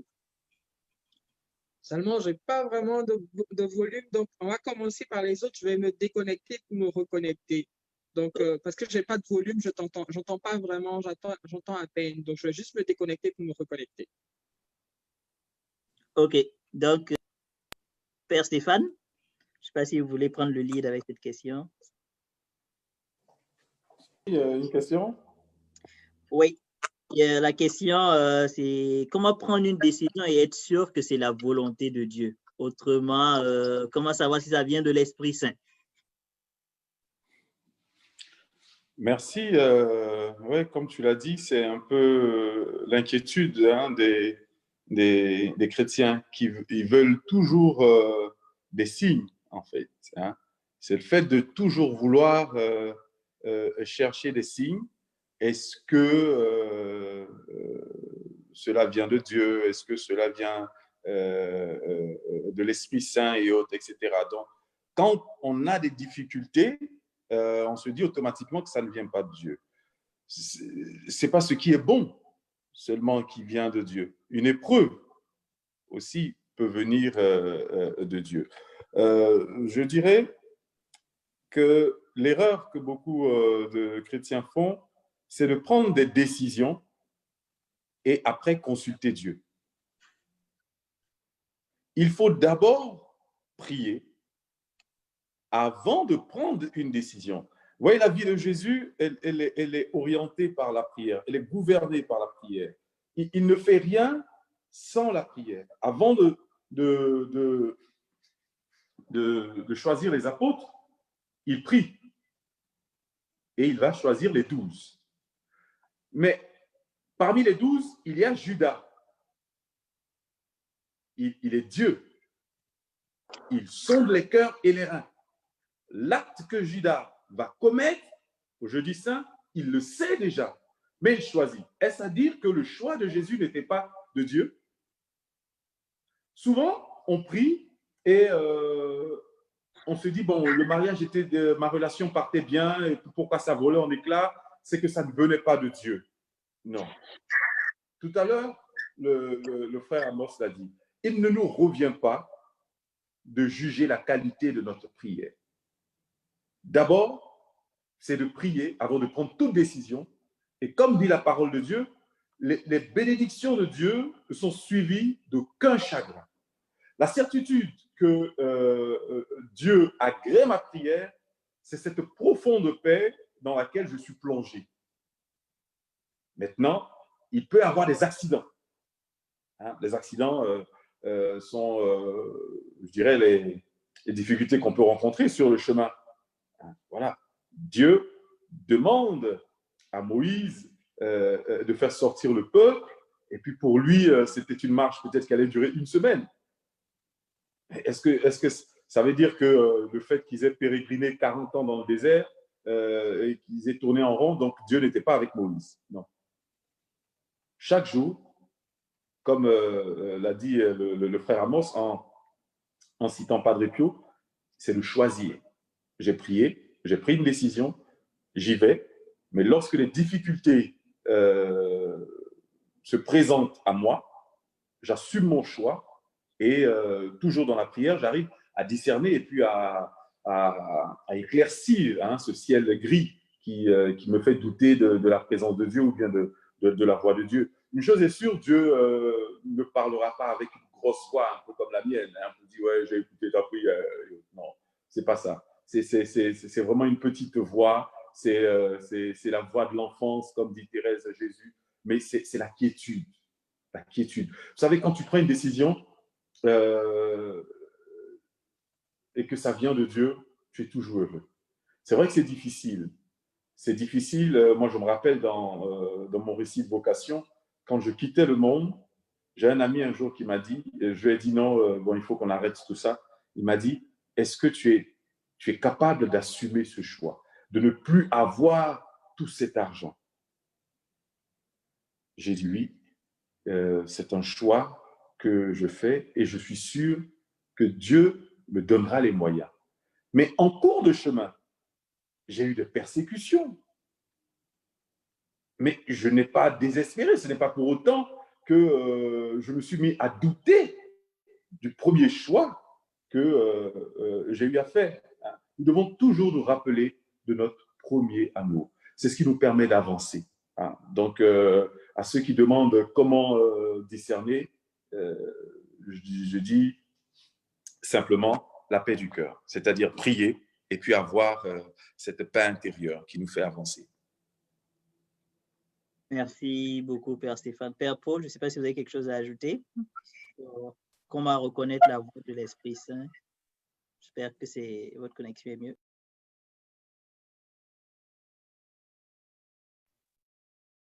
Je pense que vous êtes sur mute. C'est bon, non? Ouais. Bon. Ça va pas mon affaire. Alors, je vais me déplacer, le temps de changer de socle. Ce que je peux dire, c'est ceci. Pour un peu en complémentarité avec mes frères, pour moi, le meilleur moyen de discerner, c'est d'abord la paix du cœur. Il nous arrive de vivre des situations assez difficiles où tu as fait le choix de quelque chose, ton cœur profondément, mais tu sens que cette chose sera problématique. Mais cette chose t'apporte la paix. Alors, quand c'est comme ça, c'est ce que quoi se voit, il y a forcément une paix qui se dégage d'un oui véritable, d'un choix de l'action de Dieu. Et puis, le choix de Dieu est toujours positif. Donc, si j'ai deux situations et puis je sais que cette situation que je veux choisir elle a forcément une retombée négative, c'est clair que ce n'est pas forcément ce que l'Esprit Saint veut. Donc, ce que l'Esprit Saint veut est toujours porteur d'amour, est toujours porteur de fruits de positifs et il nous apporte la paix. Moi, c'est trois choses que je dirais. C'est porteur d'amour, c'est porteur de fruits positifs et ça nous apporte la paix. C'est le meilleur moyen pour moi, en mon sens, de pouvoir percevoir, de pouvoir discerner cette voie de l'Esprit. Je donne un exemple banal. Excuse de le dire, mais c'est révoltant ou décevant. On entend des prophéties où les gens disent, par exemple, c'est ta mère qui veut te tuer, etc., etc. Moi, je suis désolé, là. L'Esprit Saint que je connais, là, il ne va pas venir semer le trouble. À la rigueur, il dira à quelqu'un, ben, mets-toi en prière constamment, recherche à prier, et puis invite les gens à la conversion autour de toi, etc., etc. Donc, il va inviter toujours à une action positive. Donc, le discernement, il doit se faire au niveau de est-ce que ce que je ressens est positif? Est-ce qu'il est porteur d'amour? Et est-ce qu'il me donne la paix? Est-ce qu'il est porteur positif pour moi comme pour les autres, bien sûr? Et est-ce qu'il me donne la paix? Mais même quand ce n'est pas positif pour moi et que ça me donne la paix, la grâce est présente ou l'action, le discernement est clair en fait. Donc voilà. Mais c'est ça aussi, c'est que plus tu vas apprendre à écouter, donc plus tu vas t'abandonner et puis à faire confiance à l'esprit, plus tu vas découvrir la manière dont l'esprit te parle. Parce que dans tout cela, la manière dont l'esprit va parler à Amos, ce ne sera pas la manière dont il me parlera parce qu'il me connaît. La manière dont il parlera à l'abbé Stéphane, ce ne sera pas forcément la manière dont il me parle. Donc, c'est à moi de rechercher à comprendre ou à percevoir les signes de l'esprit dans ma vie. Donc, tout ça aussi, c'est important et c'est quand même assez, on va dire, nécessaire à garder en esprit. Voilà. Merci beaucoup. On a encore beaucoup de questions. On va essayer de prendre les questions qu'on peut. On va aller avec le frère Amos. Il y a une personne qui demande en fait si une personne qui n'a pas encore reçu le baptême peut être remplie du Saint-Esprit.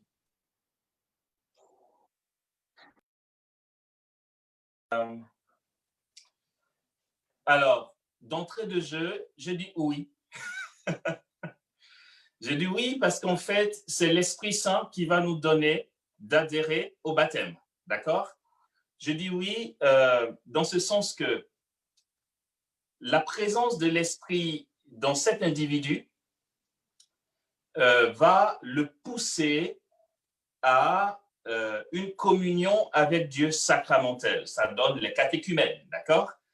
Dire que les catéchumènes n'ont pas le Saint-Esprit, c'est un peu gros quand même, parce que nul ne peut dire que Jésus est Seigneur si ce n'est par le Saint-Esprit, d'accord?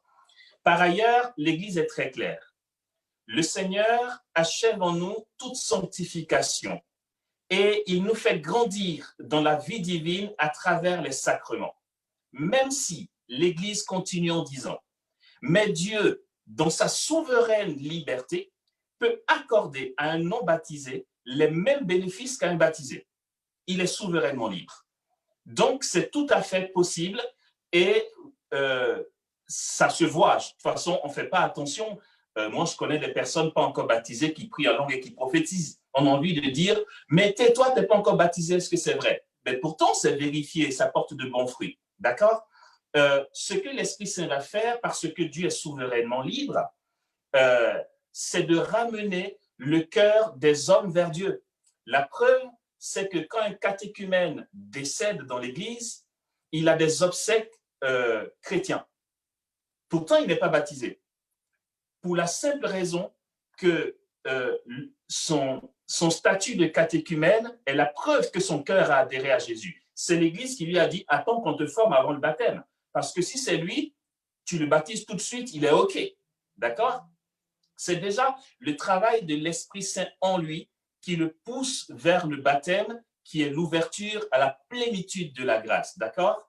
Donc, sa mise en route vers le baptême en tant que catéchumène est déjà un travail que l'Esprit Saint fait en lui. il faut qu'il soit baptisé, c'est sûr. Mais s'il n'a pas pu parvenir au baptême et qu'il décède en chemin, ça lui est compté comme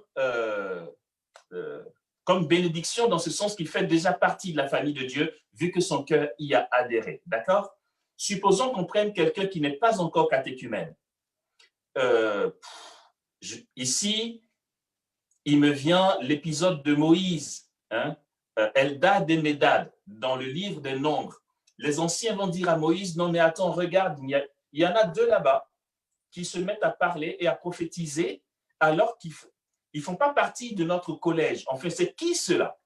Moïse dit, mais Dieu fait ce qu'il veut. Puisse tout le peuple de Dieu devenir un peuple de prophètes. Je ne suis pas en train de dire, et je me laisserai corriger, hein. Cher Padre, vous me dites si j'ai bugué dans ma réponse, j'apprends aussi, d'accord? Donc, je dirais que un cœur qui adhère au salut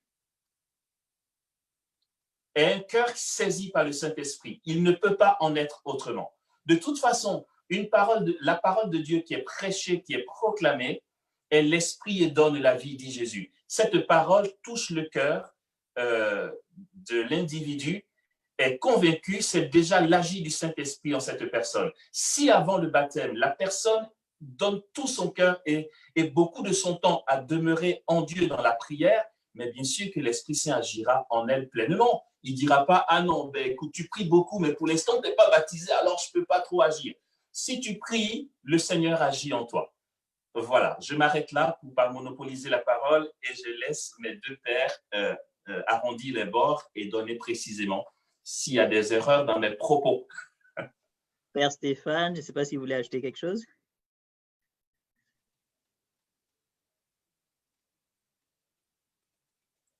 Non, ça va, pas grand-chose à dire, ça a été bien dit. Juste dire à Amos qu'il n'y a pas d'erreur dans ses propos. Yes. Merci, Padre. Ok, là, on est vraiment pris par le temps. On va prendre une dernière question. Ouais. J'hésite. Je vais tout à l'heure, le frère Amos était en train de donner un peu cette nourriture consistante, hein, dont il parlait des châteaux de l'âme, ce merveilleux livre de Thérèse d'Avila. Suite à la question de la sœur qui, je crois qu'elle voulait savoir comment on grandit spirituellement, un truc comme ça. Ce qui est merveilleux, hein, pour que cette sœur puisse se consoler dans son imperfection, c'est que Thérèse d'Avila va écrire ce livre 20 ans après sa vie au Carme. C'est-à-dire que pendant 20 ans qu'elle était religieuse, elle était une chrétienne charnelle. Et c'est à une méditation pendant le temps de carême sur la croix du Christ dans son oratoire qu'elle va comprendre pourquoi elle est entrée au Carmel, pourquoi elle est devenue religieuse. Donc, il ne faut pas qu'on se dise, mais une telle femme, une telle sainte qui a pu développer un pareil écrit doit avoir une profonde intimité avec le Seigneur. Mais non, ça a été une rencontre après 20 ans de vie religieuse. Donc, c'est pour dire que personne n'est parfait et nous ne devons pas nous décourager. Dieu utilise nos balbutiements, hein, pour exaucer nos humbles demandes, conformes à sa sainte volonté. Merci beaucoup, Père Stéphane. Alors, j'ai deux dernières questions. Je ne sais pas laquelle choisir, mais je vais vous la soumettre, puis vous allez choisir. Prenez ça comme bon. La première question, ça demande en fait, lorsqu'on n'a pas envie de prier, qu'on prie quand même parce qu'on se dit que ce n'est pas normal de rester sans prier, est-ce qu'il s'agit d'une prière voulue ou non? Je pense que la personne cherche à savoir en fait comment, au cas où tu n'as pas envie de prier, quelle attitude en fait faut-il avoir? Genre peut-être quand tu es désespéré ou genre vraiment la situation te dépasse et puis le goût de prier part. Comment comment s'en sortir, en fait, et comment gérer cette situation. Père Paul?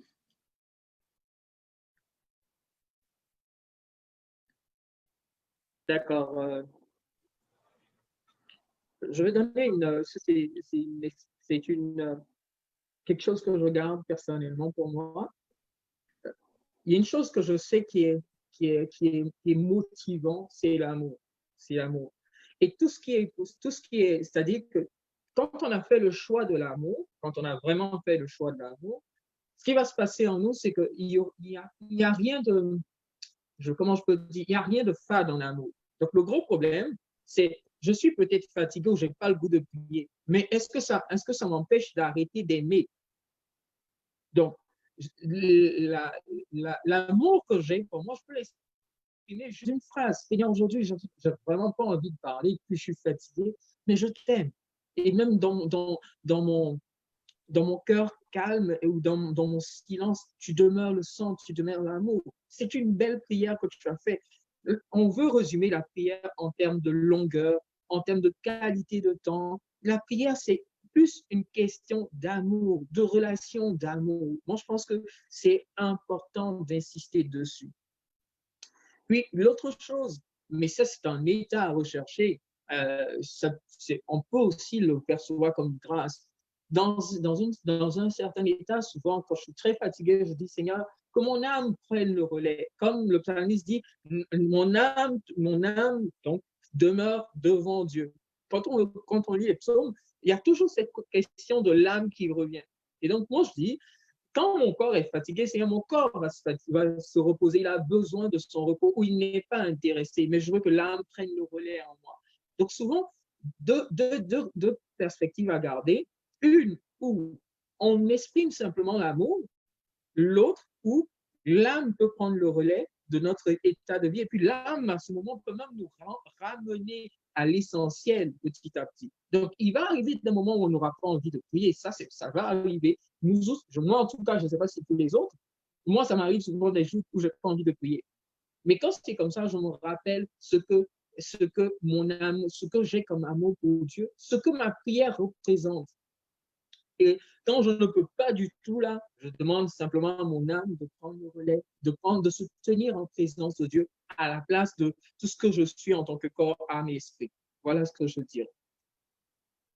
Merci beaucoup. Je ne sais pas si le Père Stéphane ou le Frère Amos ont quelque chose à ajouter.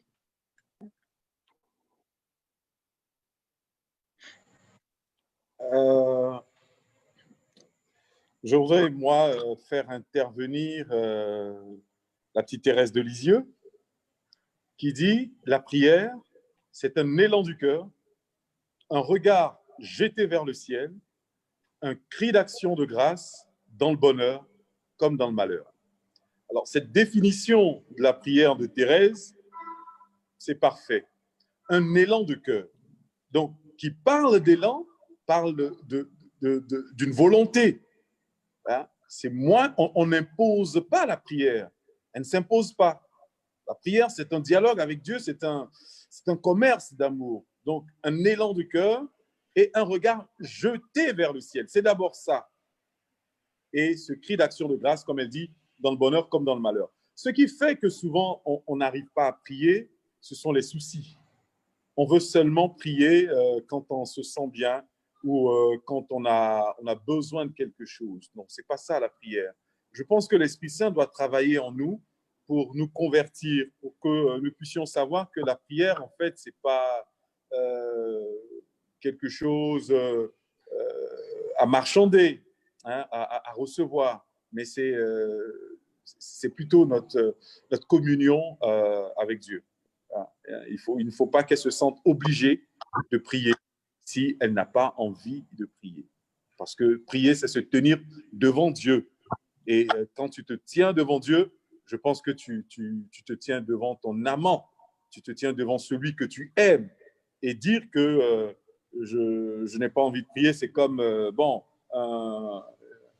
un couple ou des conjoints qui n'ont pas envie d'être proches parce qu'ils ont des histoires et autres, etc. Le temps de prière, c'est vraiment un temps d'amour. Il faut sentir ce désir, il faut sentir cette envie d'aller vers Dieu. Et puis, c'est nécessaire. C'est nécessaire. Vous savez, au soir de notre vie, on pourra nous condamner pour non-assistance à personne en danger, pour avoir affamé notre âme. Parce que nous nourrissons notre corps, mais nous faisons maigrir notre âme. Et nous avons tous les moyens. C'est-à-dire, c'est quelqu'un qui est riche, c'est quelqu'un qui a les sacrements, qui a la parole de Dieu, qui a des amis prêtres et autres, tout, qui a le chapelet, qui a la Vierge Marie et qui a laissé son âme mourir.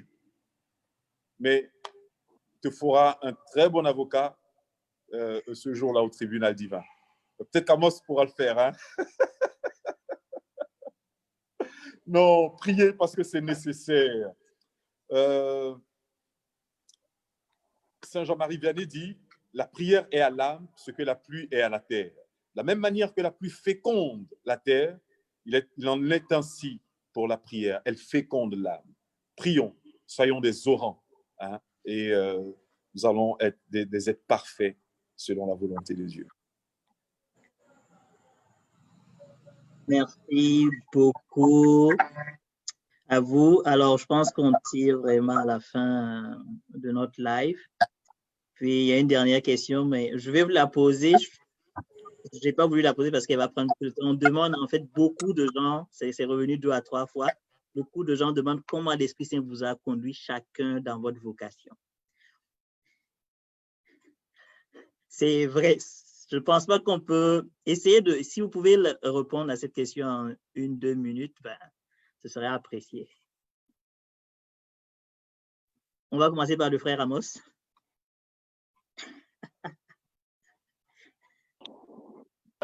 Bon, déjà, quand on dit vocation, c'est quoi? Moi, je suis chrétien catholique, je suis paroissien. Voilà. Après, je ne sais pas comment orienter la réponse, en fait. Bon, on va se dire que c'est dans le sens de votre mission, votre service dans le Seigneur. D'accord. Alors, c'est très délicat comme réponse à donner parce que on ne fait pas, en fait. Je ne peux pas dire j'ai fait ça, j'ai fait ça, j'ai fait ça. On se reçoit de Dieu, on va dire. C'est un parcours, c'est un cheminement de la vie. Et puis, si je suis assis là, je me dis, c'est pas permission de Dieu, c'est selon son bon plaisir. Moi, j'ai commencé de manière catastrophique. Hein. Ma crise d'adolescence a été catastrophique. En 14 ans et 17 ans, c'était, bon, voilà, vous connaissez les adolescents, quand ils veulent s'y mettre, c'est bien corsé. Ma crise était bien corsée. Donc, moi, je dirais plutôt que je me suis reçu de Dieu et franchement, si j'ai pu constater certaines grâces ou un parcours qui m'a conduit à être là, je le dois premièrement à Dieu, mais humainement parlant à ma mère, d'accord? Pendant 3 ans de ma crise d'adolescence, elle voulait tellement que je change de direction qu'elle faisait un rosaire tous les jours pour ma conversion pendant 3 ans. Voilà. Ensuite, après une bêtise que je ne vais pas raconter parce qu'on n'a pas le temps, j'ai été obligé à aller à une retraite. Bien sûr que rebelle que j'étais, j'aurais pu refuser, mais j'avais besoin de me faire pardonner parce que c'était un gros truc. Je me suis dit, écoute, vas-y à 5 jours de retraite du renouveau, ça va bien te saouler, mais ce n'est pas grave, tu n'en mourras pas. Quand tu reviens, tu auras été pardonné, tu vas circuler. Et puis à cette retraite, ça a été très fort. J'ai fait l'expérience d'un amour fort de Dieu que je ne peux pas décrire humainement. Je l'ai senti, je l'ai vécu, j'ai pleuré toutes les larmes de mon corps et j'ai décidé de lui donner ma vie. Et puis après ça, on le sait tous, hein, on se débrouille et puis on avance. On va dire ça comme ça. Merci beaucoup. Père Paul?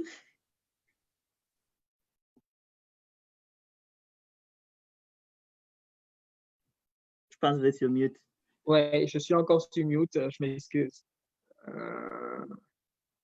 Est-ce que c'est bon maintenant? Oui.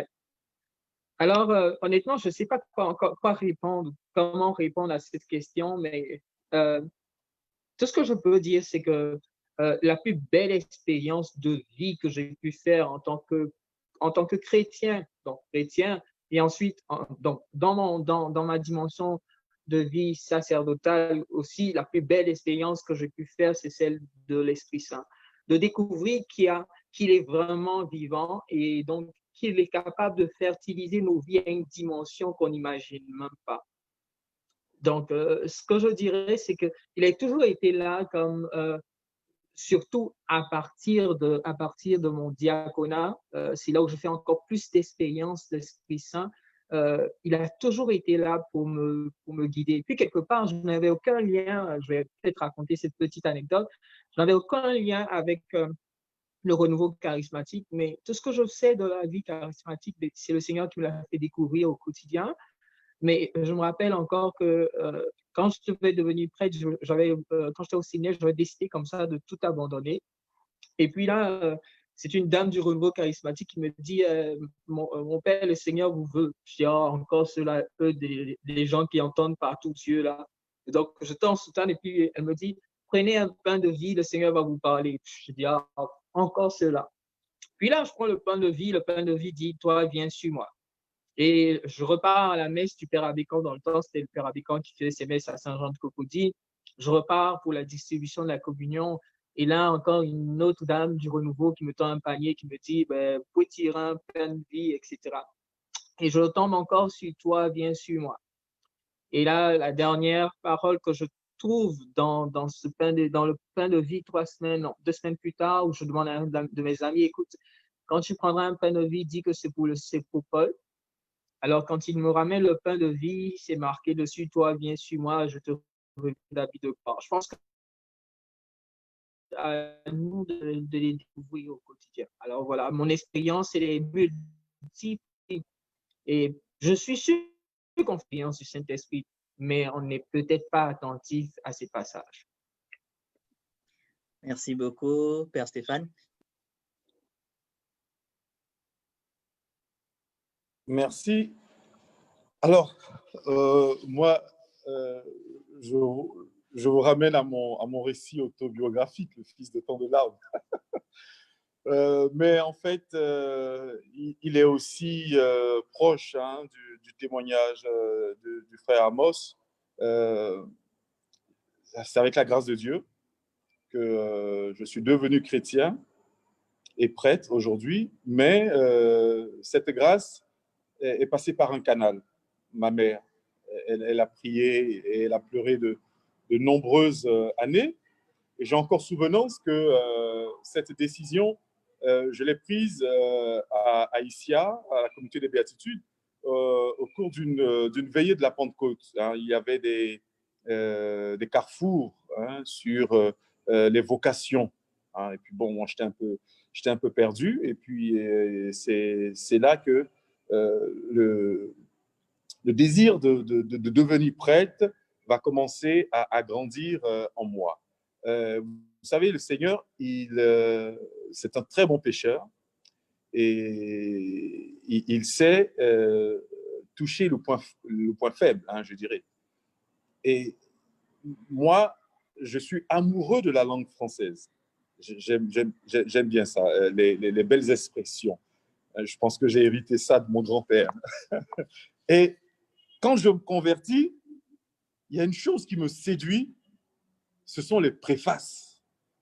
Mais frère, je ne sais pas si vous prenez le temps d'écouter les préfaces. C'est vrai que l'introduction, les introductions, elles sont identiques, mais le contenu, la préface du dimanche, la préface du temps de l'Avent, la préface, mais ce sont des paroles extraordinaires et puis dites savamment. Alors, ce sont les préfaces qui m'ont attiré. Et je dis, mais ça, il faut qu'un jour, je puisse dire ces prières. On me dit, mais ce n'est pas possible. Le laïc ne peut pas.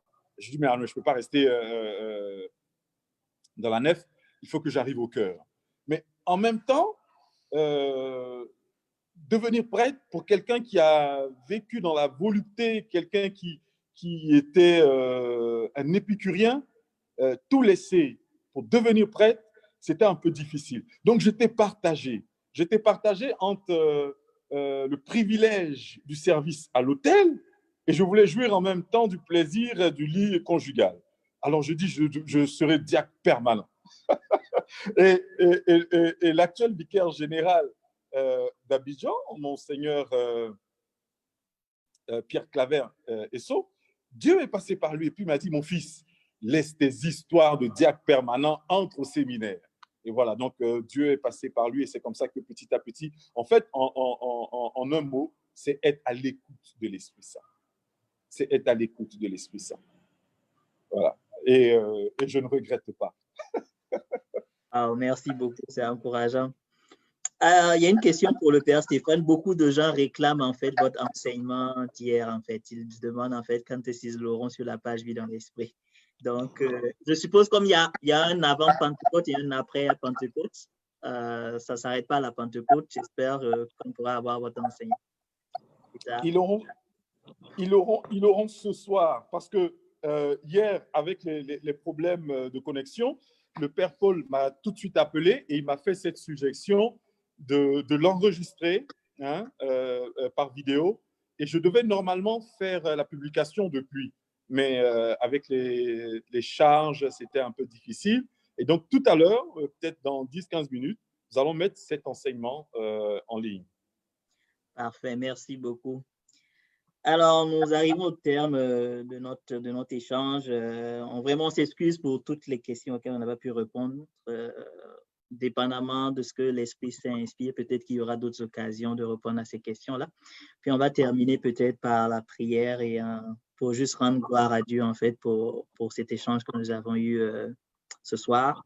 Alors, je vais vous demander à tous les trois de prier cette fois-ci. Bon, je vais commencer. Le Père Stéphane, puis le Père Paul va enchaîner, puis ensuite le Frère Amos, puis bénir également toutes les personnes qui nous suivent. Et...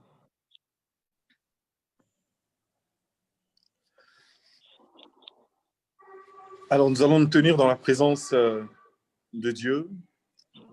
Cette présence qui ne nous a pas fait défaut tout au long de ce partage. Et dire merci, toute notre reconnaissance à Dieu pour tout ce qui a été dit, ce que nous avons reçu. Et dire merci, Seigneur, pour ces zones d'ombre que tu as éclairées. Te dire également merci pour toutes ces questions qui restent des mystères pour nous. Te demandons ton esprit, cet esprit de vérité qui nous conduit vers ce désir de sainteté, de devenir parfait, cet esprit qui nous fait naître de nouveau. Seigneur, touche les cœurs de tes enfants qui nous suivent, de ceux qui cherchent à approfondir leur vie avec toi, de ceux qui te demandent la communion, de ceux qui te demandent la guérison. Seigneur, tu es le même hier, aujourd'hui et éternellement. En toi, il n'y a point de variation. Nous sommes imparfaits, mais toi, tu es le Dieu parfait. Tu es le Dieu de toute perfection. Et ce que nous voulons, c'est d'être parfait comme toi, tu es parfait.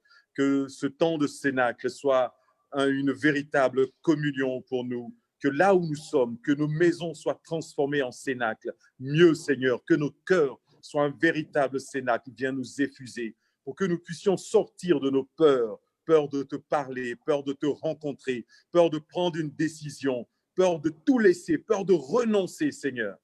Ma vie désormais est entre tes mains.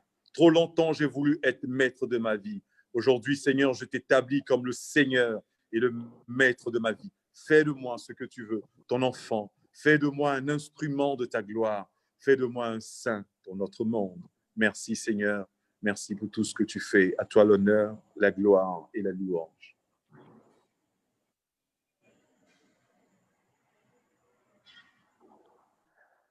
Seigneur, je veux te bénir et te rendre grâce pour ce merveilleux moment que nous avons passé en ta compagnie.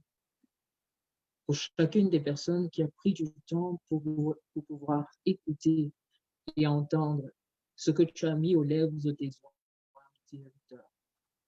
Et Seigneur, nos balbutiements ne peuvent produire que de faibles choses, mais s'ils sont imprégnés de la présence de ton esprit, si ton esprit vient renforcer nos paroles, nos humbles balbutiements, Seigneur, cela deviendrait simplement fruit, grâce, bénédiction et bienfait.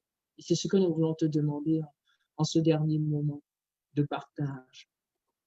Et nous voulons reposer en toi. Je prie que chacun de nous repose en toi, apprenne à te connaître, apprenne à t'expérimenter, Saint-Esprit. Je prie que chacun de nous apprennent à s'abandonner à toi.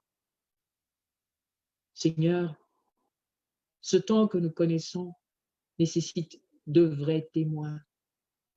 Pas seulement des personnes qui disent, mais des personnes qui posent des actes. Pas seulement des personnes qui se présentent comme prédicateurs ou envoyés de Dieu, mais des personnes qui vivent en envoyés de Dieu. Et Seigneur, nous sommes certes imparfaits, mais nous savons que dans notre Esprit Saint passe et alors tisse des chemins toujours plus glorieux, toujours plus merveilleux. Et ce Saint, cette phrase est pour toi. Fais de nous des chefs-d'œuvre de ton action. Fais de chacun de nous une œuvre magnifique à la gloire de Dieu, une œuvre incomparable à la gloire de Dieu. Non pas en termes de gloire humaine, mais simplement en termes de gloire spirituelle, céleste, pour la gloire de celui qui est toujours, qui demeure le même et qui ne change pas. En toute humilité, Père, je veux sceller ces paroles, ces bénédictions sur nos vies, par le pouvoir que tu m'as donné. Je la scelle dans l'éternité et devant le trône de ta gloire, afin qu'aucune personne, aucune force tant bien terrestre que c'est ne puisse faire obstacle à son épanouissement, maintenant et pour les siècles sans fin.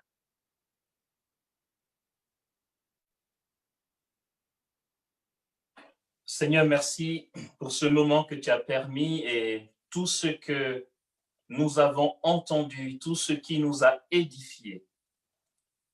Seigneur, je veux te demander pour nous tous cette grâce, pour tous ceux d'entre nous qui ont ce désir de grandir en toi et d'être intime au Saint-Esprit.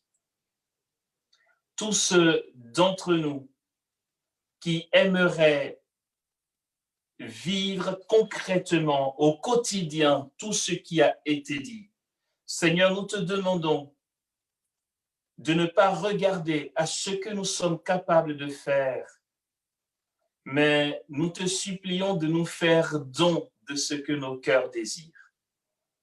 Seigneur, fais-nous don de vivre tout ce que nous avons entendu, tout ce que nous avons reçu.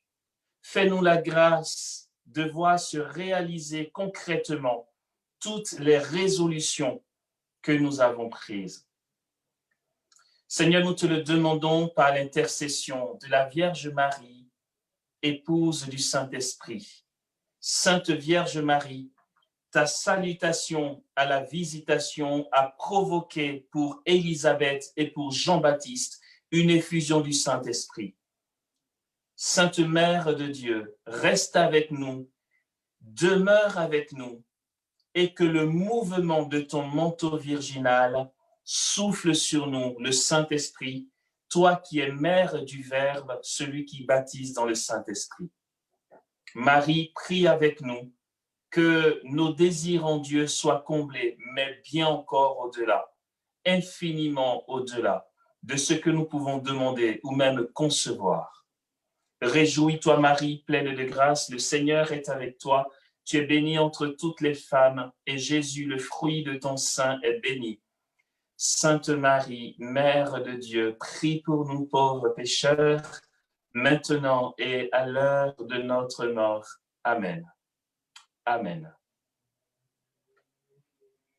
Merci, merci beaucoup. Et au nom de tous ceux qui nous regardent, nous voulons vraiment vous dire merci. Merci pour votre oui au Seigneur pour ce soir. Merci pour ces moments de qualité que vous nous avez fait passer avec le Seigneur. Puis, je pense que dimanche, il y a l'adoration avec le Père Paul. Père Paul, je ne sais pas si vous avez déjà une heure. C'est ça, ce sera dimanche à 14h heure GMT, donc ça va faire 18h heure de Côte d'Ivoire, 20h heure de Paris. Alors, tout le monde me demande, surtout au Canada, on me demande GMT, Greenwich Meridian Time. Donc, c'est l'heure normalement, c'est l'heure du méridien de Greenwich. Donc, c'est pour ça qu'on dit GMT. Donc, on dit GMT, là, c'est vraiment l'heure officielle du Meridian Time. Alors, voilà. ce sera 8 heures, heure de Côte d'Ivoire, GMT, heure du Canada, 14 heures, heure de France, 20 heures. Heure de Guadeloupe, de Réunion, vous me posez toujours la question là. J'ai regardé sur Internet. Tapez sur Internet, c'est quoi la correspondance? Parce que je ne sais pas tout. OK. Alors, je dis merci. Merci aussi à mes frères. Vraiment, merci à Amos. Et puis, comme il a dit, il va poster son enseignement tout à l'heure. Il faudra l'écouter, il faudra le partager aussi. Il faudra retenir des choses. Alors, c'était comme ça, une petite inspiration. Donc, le jour où vous avez besoin de moi, n'hésitez pas. Amos, le jour où tu as besoin de moi, comme on sait, nous deux là, n'hésite pas. Franck aussi. Et puis, vous êtes comment on va dire, vous êtes éditeur, vous pouvez éditer, vous pouvez partager sur l'esprit. Amos, tu n'as plus besoin de moi, tu es déjà parmi ceux qui administrent. Donc, tu postes quand tu veux, tu envoies. C'est le plus important. Moi, je dis, qui prêche, mais c'est ce que le peuple de Dieu reçoit. Et pour moi, c'est fondamental. Alors, merci à vous tous. Notre rendez-vous, n'oubliez pas, dimanche, adoration. On va prendre le temps d'adorer et puis en même temps, on va demander au Saint-Esprit de nous faire exploser d'une dimension de vie extraordinaire. Alors, je vous aime beaucoup. Et puis, un grand merci à tout le monde. Merci à Salmon qui a bien venu aussi faire le modérateur. Merci à Sandra qui est en technique à l'arrière. Elle a travaillé tout ça, alors merci. Et puis, merci à comment elle s'appelle, à Micheline qui a Amos souvent. Alors, merci à elle aussi. Voilà, seulement on te laisse le dernier mot pour dire au revoir à tout le monde. Et puis voilà. OK, merci à tous ceux qui nous ont regardés aujourd'hui. Surtout, vraiment, restez dans la présence de l'Esprit Saint. Restez toujours en prière parce qu'il y a un grand moment qui arrive. Soyez tous bénis, restez tous bénis, je dirais, parce que vous êtes déjà bénis. OK, merci, au revoir, bye tout le monde.